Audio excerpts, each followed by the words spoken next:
Hey, this is JP Karliak, and you're watching Voice of the Heroes. What's good, everybody? It's the one and only one, Fleetboy Jetson. And if you're tuning in for the first time, please don't forget to like, comment, and subscribe. Also, click that notification bell so you can be notified for upcoming discussions and interviews with your favorite voice actors, heroes, villains of all sorts across the multiverse. You are now watching the number one podcast in the world when it comes to anime, Voice of the Heroes. And today we got a very special guest. You might have heard him in animes like Vinland Saga, Buchigiri, Heiki, Baki, and recently Ninja Kamui as Zai. Let's welcome James Marler to the show. How you doing today, my brother? What's up, dude? How are you? I'm doing great. Thanks for having me. Great, great. So we're gonna get right into it. Tell us a little bit about your character, Zai, and how'd you get the role? Um, so a little bit about Zai is he's a ninja. Spoiler alert. Uh, but there's a lot of layers to him, and then I don't want to give too much away because I don't know how much has been revealed in the show yet. But I do know that we learn. I think in the most recent episodes, we learn a little bit more about his back history, right, and where he Mhm. comes from, and then the relationship between him and Higan, and how that kind of all intertwines. And so I think that thickens the plot of this revenge motive story, because we go through the whole story and we see that Higan has an objective, right? His intent is avenging his family, but then there are also other characters in this story that have their own vengeance that they seek and personal vendettas and stuff like that. So, um, but he's very a cold character, and he's been hurt, I see, and he wants revenge as well. So this is not just a mission for him after he gone. This is something personal that he takes uh you know satisfaction in. Yeah, definitely. And spoiler alert for anybody watching, in episode 11 just recently dropped last night, and we finally get to see the epic battle, between Zai and Egon. Tell us a little bit about that fight scene and the emotions, because like you said, Zai actually starts showing a lot of emotions. He's very cold and calculated throughout the series, but now we see a different side of him, more almost like, might I say, heroes, maybe becoming an anti-hero down the line. But we ain't get to that point yet. But I do feel like that's coming. But tell us a little about the emotions of bringing Zai to life. So the ninjas themselves are supposed to be very cold and calculated, and emotion and attachment to things are not supposed to come into play. So you can watch, as you watch a lot of the characters, they're very cold and calculating, very kind of dry, matter of fact, like this is what it is, kind of thing. Um, and then as the story unravels and stuff, you can see a lot of the decisions that are made amongst each character are very emotional based. Um, and then you see a lot, especially in the fighting. You see a lot of, you can feel a lot of that resentment and um, uh, just that emotional attachment to the situation, and you can kind of feel that pain and stuff like that in the fighting or whatever. Let's talk about the fighting scenes. Been Mm. going viral. I'm not gonna lie. When I first seen it, it reminded me of John Wick slash Naruto. Just came together and had a baby and gave us one amazing anime. So let's talk about the director and some of the things when you was brought on. Did you know it was gonna be this epic? So, all right. So when I first originally auditioned for the project, I didn't know anything about it. I didn't know what I was auditioning for. So I come into the audition, and the director who was leading the audition at the time had said, "Hey, this show is called Ninja Kamui.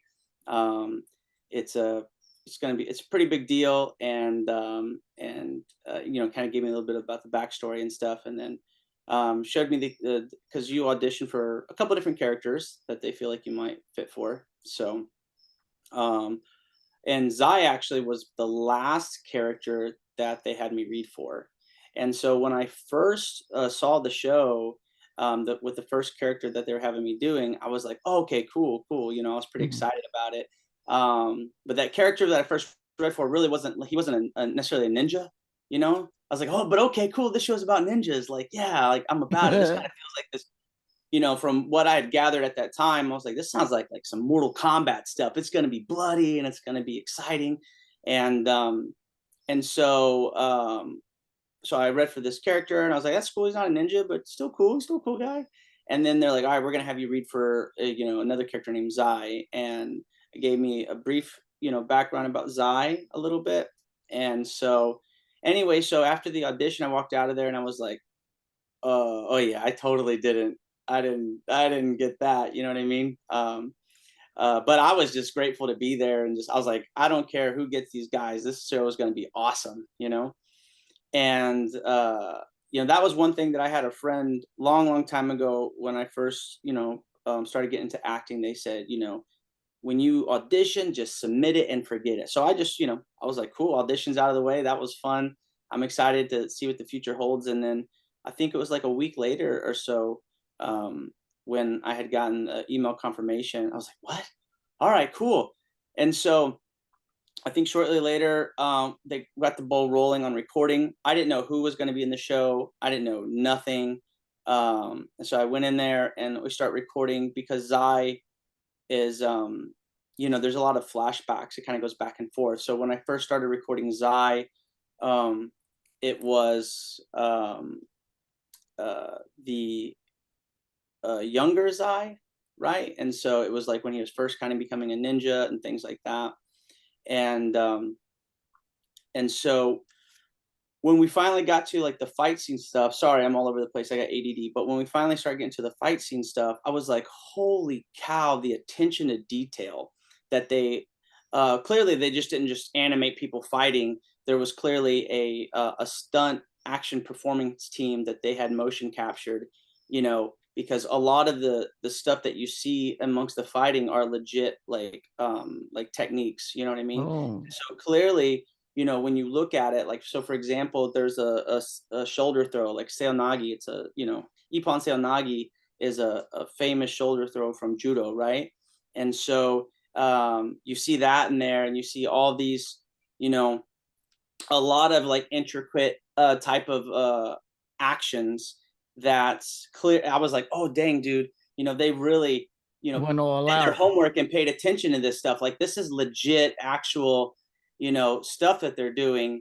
Um, and so I didn't know, you know, how I didn't know too much about who was the action director behind it. I didn't know too much about that stuff when I first auditioned, but you know, as I learned more, as I, you know, got cast and I learned more about it, I was like, holy cow, man, this is going to be good. And then when we got to um, the fight stuff when they're in the suits and everything, I was like, dang, this is dope.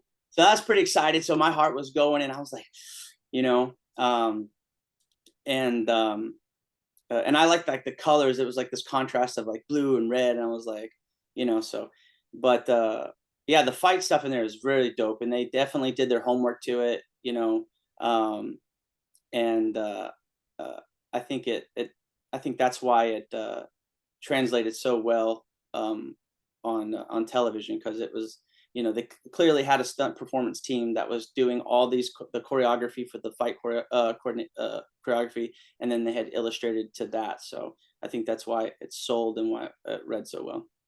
What do you think? What is your preference? Do you like the hand-to-hand combat scenes or the mech fights? Well, see, that's the thing, because even though they're in this the mech ninja suits, right? um, there's still very much a high level of detail to like those fine motor skills that they're doing. You know what I mean? And so they do.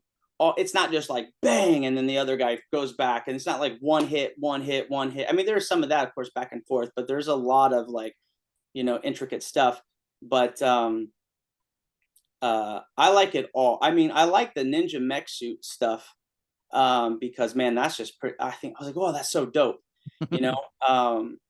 And but the attention to detail in every scene is so well done that even like the smallest little fights is just, is just really good. Especially episode 1, where there's that rooftop fight and Higan, just, his identity is revealed, you know what I mean? And so, and he just starts like just slashing through all these ninjas and stuff. And I was like, whoo, but there is still an element of, fantasy when it comes to fights, you know what I mean? Of course, because we're doing ninjas and all kinds of cool stuff, right? But yeah, it's hard to tell.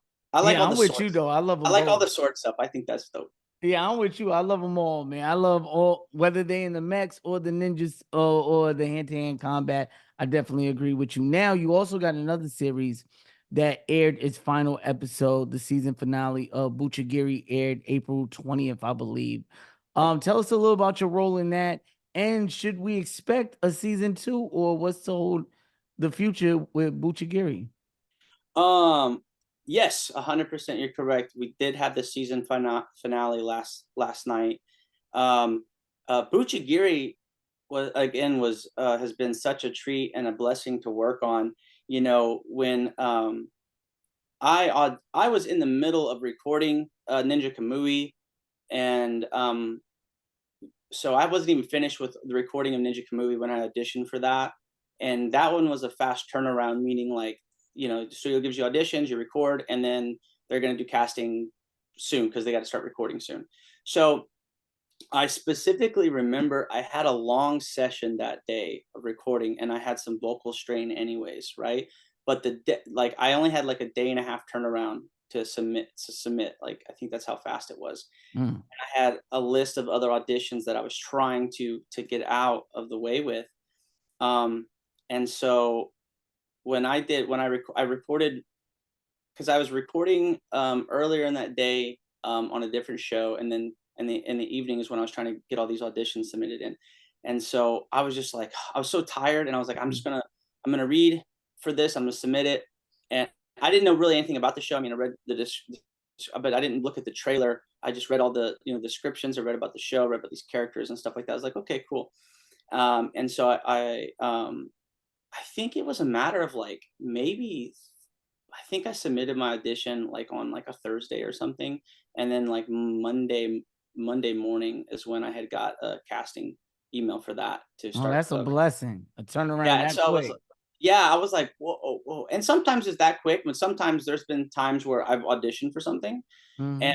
then I didn't hear anything for a month and a half, 2 months, and then and so you just think, well, at, at least I had the opportunity. That was cool, right? I'm excited to see who Yeah.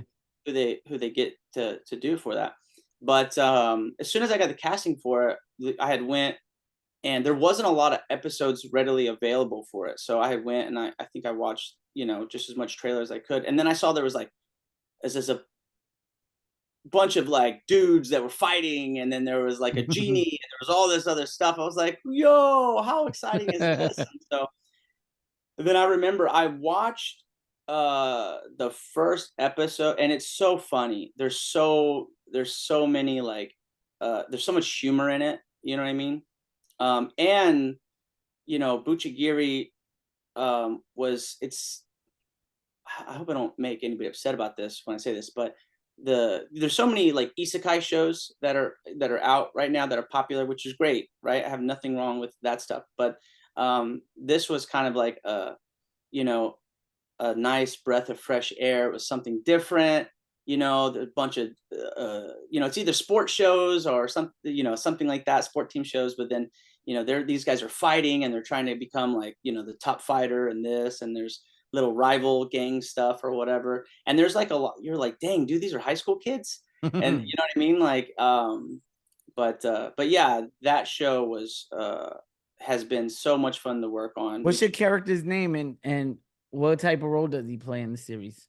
So I voice Komao, and Komao is kind of like he's like out of the group, right? He's like the lovable, comedic, silly, happy-go-lucky kind of guy. Very much similar to my own personality, like easily distracted. Um, but you know, when his buds Zabu or Arjun, they're like, you know, or Marikata, like when something's not right, he's trying to like pull everybody together, you know what I mean? And so he's and the director and engineer, like we, you know, we had such a blast just playing with different things and different reads, you know, and it was really fun just to be like this silly guy, you know what I mean? So That's dope. That's dope. Okay, now you were also in Baki, and Baki has another side, I want to say series or a Netflix original coming. Baki versus Kingan Ashura. June 6th. Who you going for? You going with Baki, the home team? I'm going Baki, yeah, of course, all the way, Okay. all the way. You know, funny thing about Baki, so um I had a friend of mine, he'd all for years, he was like, you ever work on Baki? And I was like, no, I never worked on Baki. And he's like, all right, what? Well, when you'll be cool when you do. You know what I mean? It was always this thing like, all right, man, like it's cool that you're doing that you do what you do, but you know, unless you work on Baki, then I don't want to hear about it, kind of thing. I was like, all right, man, all right.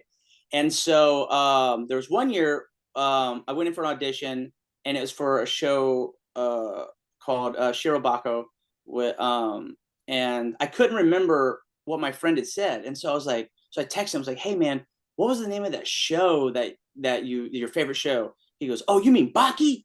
And I was like, yeah, I think I might have read for that. I'm not sure. I'll let you know. And so, and then, you know, when I went in to record for Shirobako, I was like, oh no, these are two totally different things he was talking about.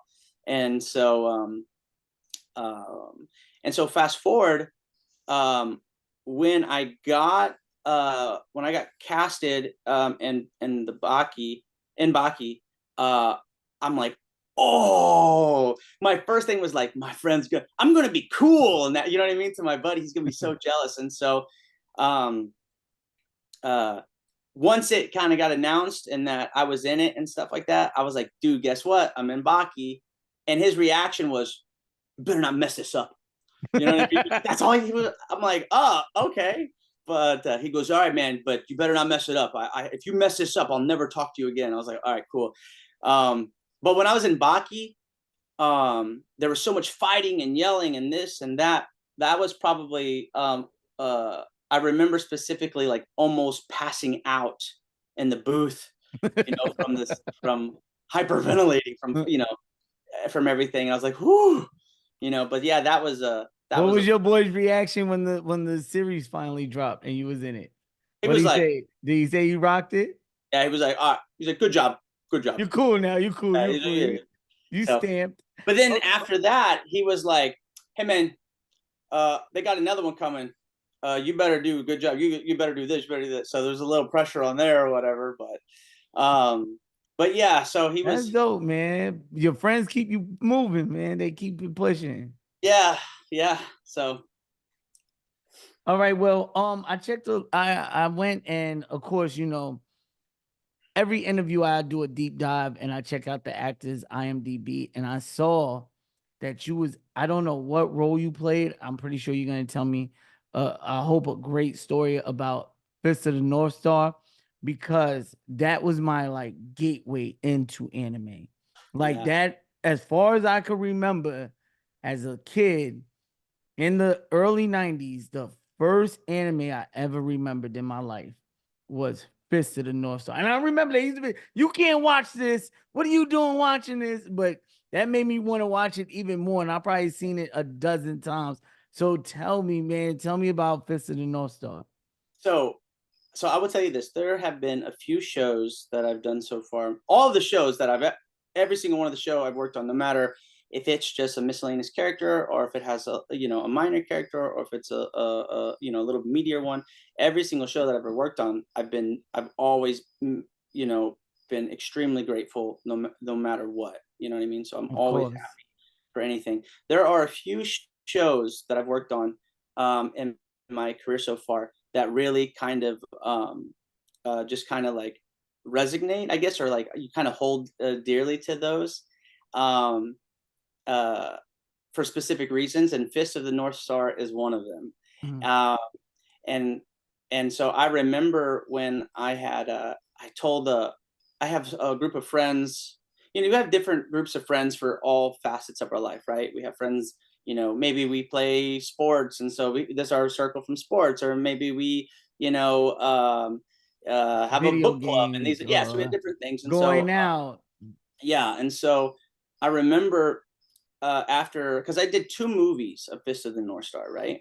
And Hmm. so um and please forgive me, I know this is your show, but I was familiar with it, but I didn't really know too much about it. I didn't grow up, you know, watching Fist of the North Star.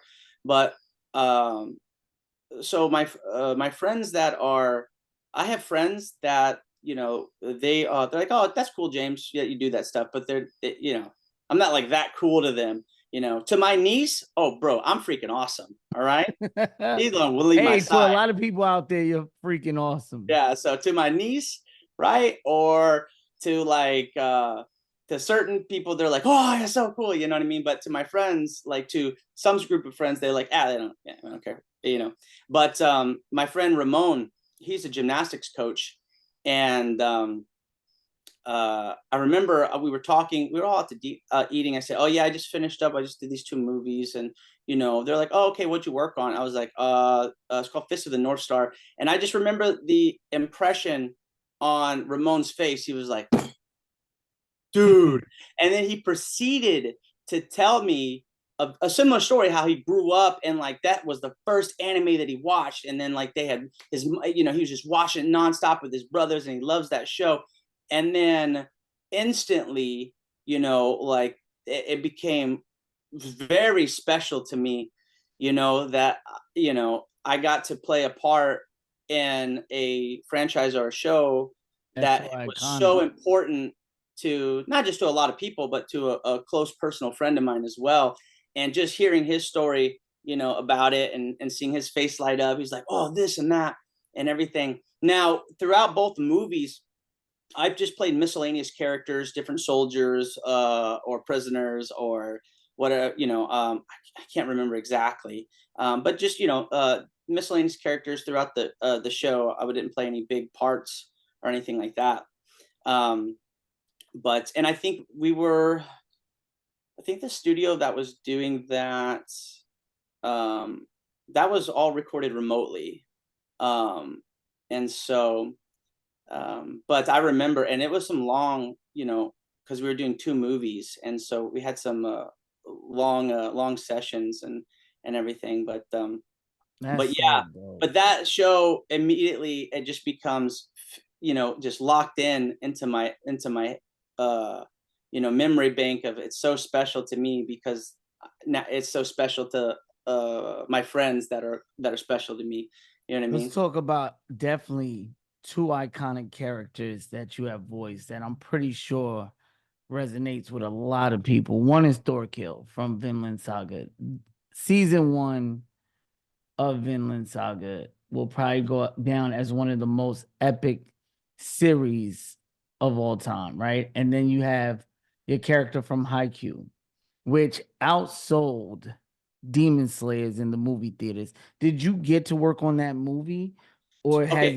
or will they release the dub for that yet? All right. So a lot to unpack there for a second. So when it comes to Vinland Saga, um, the first off, when I got to work on Vinland Saga, I was really stoked to work on Vinland Saga because it was this Viking type of, you know, anime, and I was like, oh, that's so cool. And plus, I had a beard, so I was like, yeah, Vikings, you know. The first season of Vinland Saga, the main actor was named, I can't think of it off the top of my head, but that the first season was dubbed at Sentai Filmworks, and so they did the first season of that, and it was really cool, you know. And I remember everybody in the studio, you know, they had two. The show was so big, they had 2 directors working on it at the same time. John Swayze, I believe, was one of the directors, Mhm. right? And then Kyle Jones was the other director, and so I remember when they announced it's funny because originally I had got casted. I forget who it was. I was casted, and then when I went in there to the booth, the character they cast me was this big, gnarly, big, gruff guy, right? And so immediately when my voice came out, They're like, hold on. All right, we're gonna move some things around a little bit. You know what I mean? And so they ended up I ended up playing I forget what the guy's name was. It was another character, but it was someone that's a little bit more fitting to my voice type or whatever. And I was always wondering, I was like, who do they get to play that guy? You know what I mean? He's probably like some big buff dude, or he's probably like some like middle schooler with just like a real deep voice, you know, just walking around. That show was really cool. And then when I saw so the second season was recorded at Crunchyroll. Funimation didn't, you know, the merger, and then it was Crunchyroll. So the second season, they recorded it at Crunchyroll, the main studio, and they used the majority of the original cast that was casted for that. And but I did not work on the second one, which I was a little disappointed because I was like, oh, more Viking stuff. But you know, there's plenty of anime to go around for all the actors and stuff. And sometimes you see shows you're like, man, I want to work on that show. I would love to work on that show. And sometimes you do. And then sometimes there's shows that you don't get to work on, but that doesn't stop you from enjoying it. You know what I mean? You're like, oh, I still like it. Now that I think about it, I haven't finished Vinland Saga season 2, but I haven't seen a character in there yet. So because Thorfinn is on his own little, redemption arc. He's trying to like change or whatever the case. So maybe there is a possibility that your character still might pop up in season 3. Who knows? But maybe maybe I'll get like a really good juicy character in season 3. I don't. But either way, whoever works on that show, I know it's a big show, and all the actors are gonna have a good time with it, and Definitely. Really so now cool. Haikyuu, this is Haikyuu. like one of the biggest sports team type Yeah. shows. Okay. I So think they kicked off the genre. Yeah. So the best thing about Haikyuu was Haikyuu was one of the first shows that I booked early on in my career. I maybe like 3 years into me working in the anime industry, and so when I came in, I didn't really know anything about Haikyuu. I mean, I saw it around, I was familiar with it, but I hadn't watched it too much like that. And so I remember the director, Kyle Jones. I love Kyle Jones, dude. He is like, and he is the coolest guy ever. And like just like the most chill director. All directors are great, they really are, but everybody has their own different personalities and things like that. And but Kyle Jones was just always, especially anytime I worked on Haikyuu, he was just like, just such the chillest guy and the funniest guy to work with. But it wasn't until after I did Haikyuu, because I played I played such my character's name was Jinso Okawa, and he was the vice captain of the team Shori Torizawa, right? He was the vice captain of that team, but he only popped in and out a few times. And then I played a couple characters from the Kurasano team, right?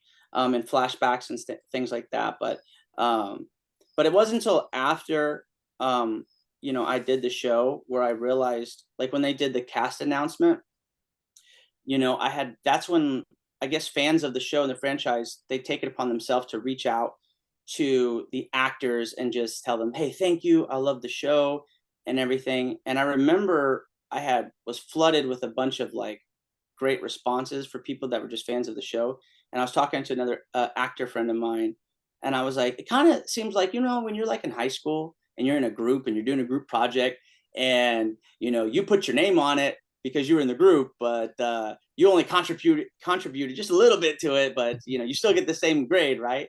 I was like, kind of feels like, it kind of felt like that at times. It was like, well, thanks for enjoying it. I'm glad to be a part of it, but yeah, that was one of the first big shows that I had worked on. and I had just a blast doing that one. And then after that, I did another sport show called a Hero Nosora, which was a basketball show. That one was a lot of fun, but Haikyuu was my first like sports show. Um, You know what and I think that is? I don't mean to cut you off. I think because a lot of like, say the side characters, right, from animes, like people resonate with them or have such a connection with that character. They're like, man, that's me, or this is me. So yeah, like sometimes they, all right, let me see who plays them. Oh, James, let me message James. Hey man, thank you so much. And I think that's what it truly is, yeah. to be You honest. know, the show, it has a huge following, and the director had told me he's like, it's got a pretty big following. People really like the show, so it's important that we, you know, we do our best on it, you know, for everybody. And you know, it really is very special to me because I've met a few other friends, like really close friends, that were on the show too. So we're like, "What's up? We're Haikyuu bros." You know what I mean? So I even got like a Haikyuu tattoo on my arm. You know what I mean? Oh, Because that's the so show meant, dope. yeah, it meant a lot to me. It meant a lot to me to be a part of something so special because I know it was really special to Kyle. I know the studio, you know, took a lot of care with it and everything, and everybody worked really hard on that. And so when I found out that they were getting ready to do a movie, I was like, dude, I hope my dude's in it. You know what I mean? Like, um, and so, but I don't want to say too much about it. Uh, but I know that they're doing a movie. You know what I mean? So that Mhm. movie's going to come out pretty soon. So um, I don't want to say who is working on it, who isn't working on it. I know. I will tell you this: I'm not working on it. I will tell you that. So, which of course I'm disappointed. I'm like, oh dang, you know, I really wanted to contribute to that show as well. But I know that whoever is working on it is going to be a part of something like really special, you know, and they're going to be super stoked to Definitely. do that. Are there any ongoing or upcoming animes you would like to work on? Okay, shows. Okay, so again, I'll just you know restate what I said earlier in regards to it doesn't matter what the show is. I am just grateful for an opportunity to work on a project and create with other people and continuing to do you know what I love to do, right? Um, and so, but there are you know there are the shows that I see that come up that I'm like, oh man, that's kind of cool. There's a show called Go Go Loser Ranger. I think I was like, oh man, Mhm. that looks pretty cool. I'd like to work on that, and I don't even care if it's just like, you know, boy with bread A in the background. You know what I mean? But just you know, getting to work on that show would be really cool. Um, Obviously, future haiku stuff. You know, I'd like to continue to contribute to that. Um, but there are like other genres. Like I'd like to work on like you know Ninja Turtles or something. Yeah, I don't know. You know Oh, that would be that might be dope. pretty dope That to do would like be a Ninja dope. Turtle thing. You If you know. was to work on Ninja Turtles right now, they called you and they gave you a list of characters you could work on. What would you pick? See, that's hard because like I would want whoever worked on it to do that character justice. And so when you like that franchise so much, you're like, don't put that responsibility on me. I don't want to mess it up. Like I'll get mad at myself if I don't do a good job. Um, but I like when growing up, I liked Leonardo because you know blue was my favorite color, right? Um, but as I got older, I really like Donatello. I like Mhm. Donatello a lot.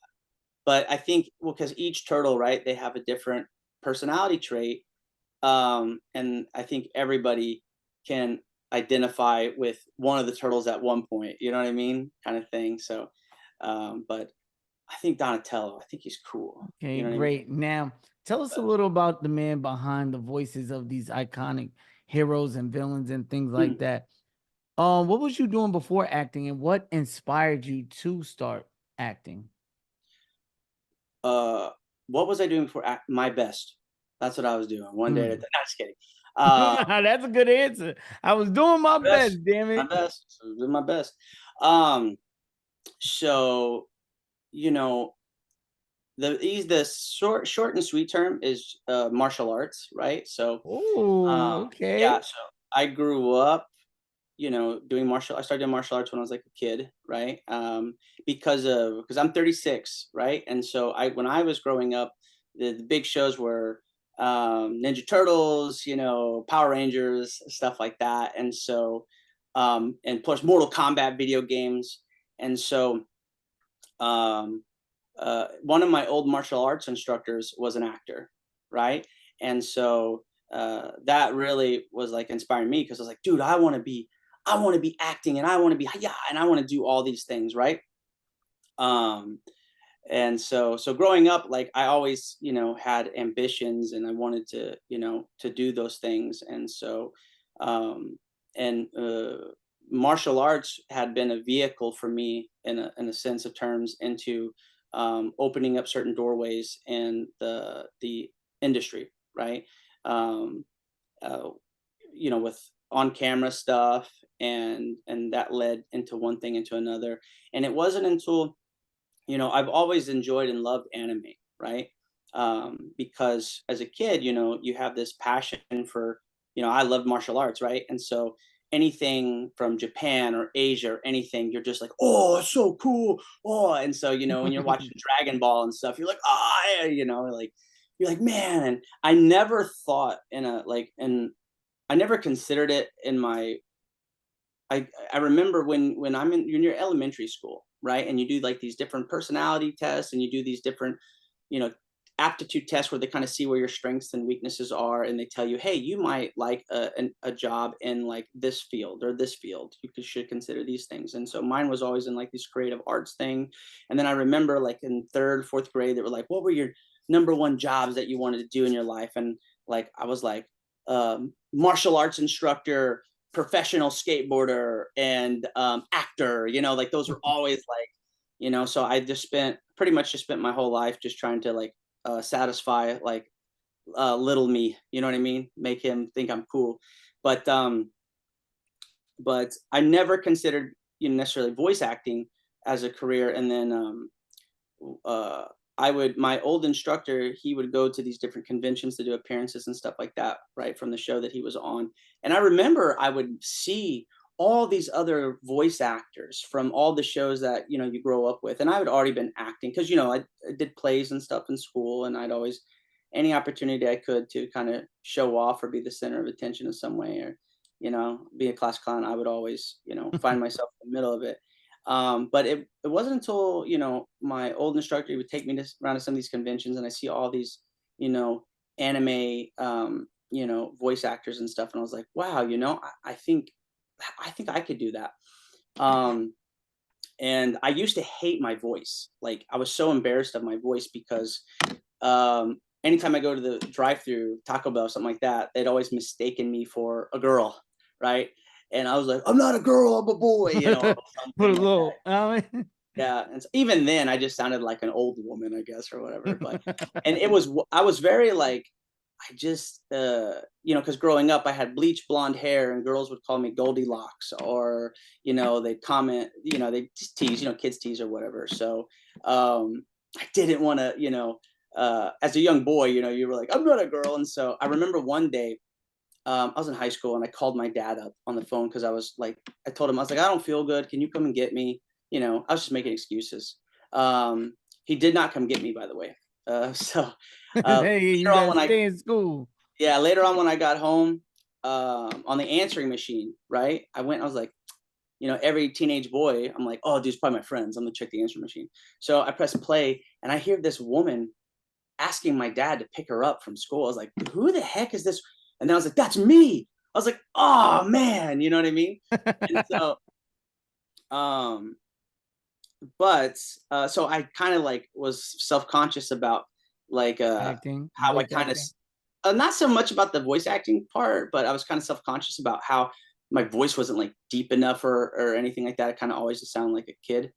And not now. I mean, I still kind of have youthfulness to it, right? I tend to No, play. you do. When you joined, you sound like a kid, which is so great because in your line of work, it opens up so many doors for you.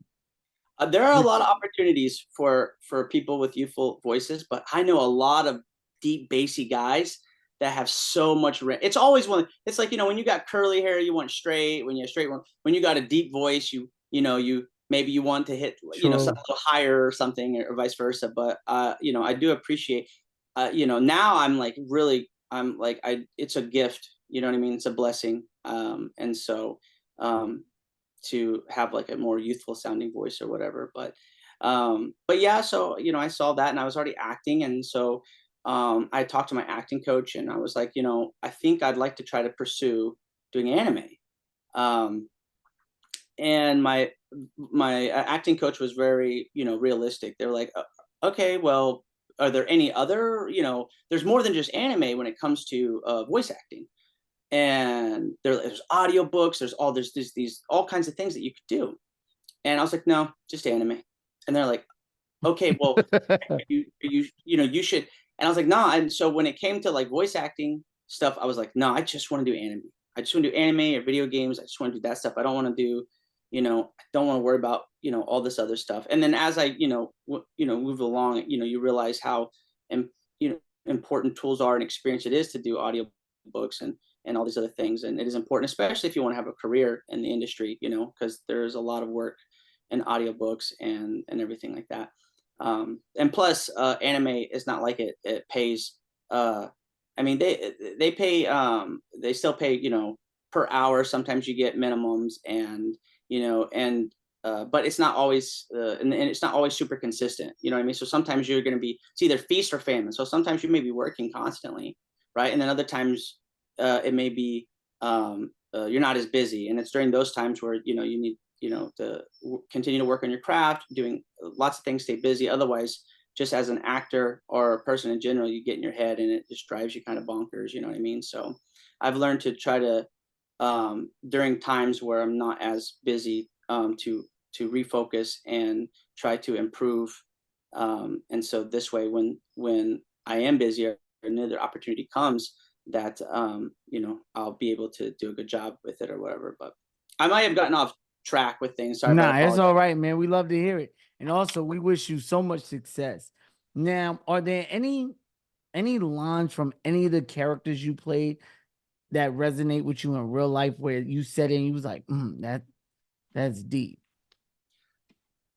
Oh, that's a good question, because sometimes you do characters that have they're have so many layers to them, different personality types, and everybody, that's the thing about being human, right? Is that we all walk through life and we have our own path, right?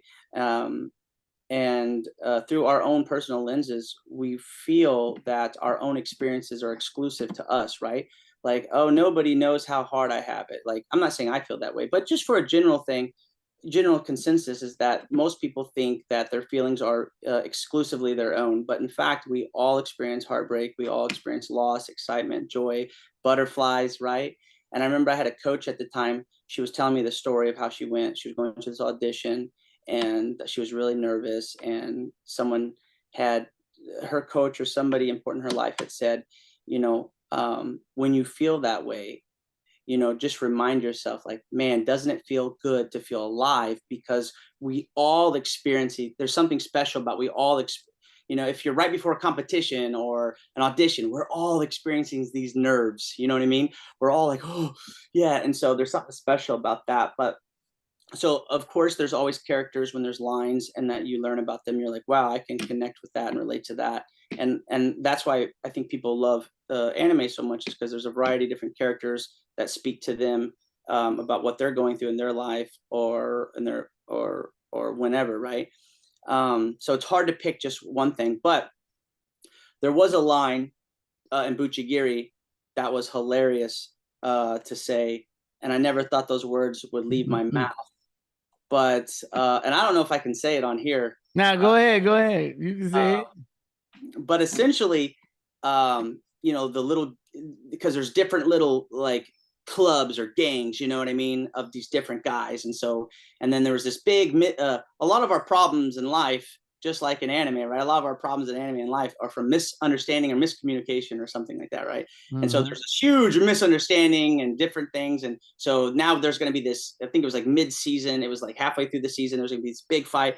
And Komao, my character, was getting all pumped up, and and he expresses to everybody. He was like, what exactly was it? Because I think we changed it a little bit, but his words were that he was like, what was it exactly?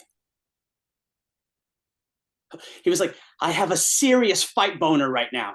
So like, it was the fact that I was like, fight boner, what does that mean? And I was like, oh, he's so excited about fighting that he became aroused. I was like, oh my God, this guy is nuts. But I thought that was hilarious. That was probably one of the funniest things I've ever said. And I said some goofy things on there, and then I don't know, obviously not everything that, they used or whatever, but I think that Komao expressing his fight boner to people was probably that was in there, and that was pretty funny. That was pretty funny to say. Well, Heroes, man, you can watch Buchigiri on Crunchyroll, I believe, right? And you can also catch James, on Ninja Kamui every Saturday, I believe, right? Yeah, every Saturday at 11. On Adult Swim and Sunday on Max. Me personally, I gotta watch it on Adult Swim because I can't be caught up late, man. The way they spoil things on Twitter, I'll be furious. Also, let them know where they can follow you at on social media, and if you got any conventions or anything coming up like that. I am my Twitter or X, what are they calling it now, is Marler VO. So you can follow me on there if you want. And then I have a show coming up on May 18th called Fort Fandom, and that is actually going to be at Fort Leonard Wood Army Base. So that is right now. That is the plan, but that is not. I think by the time this comes out, they'll probably have announced it, but I don't think it's been announced yet. So. Well, thank you, heroes and villains, for tuning in. Don't forget to like, comment, and subscribe. And until next time, I'll see you later. Sing it with me, pretty Cali, pretty Cali.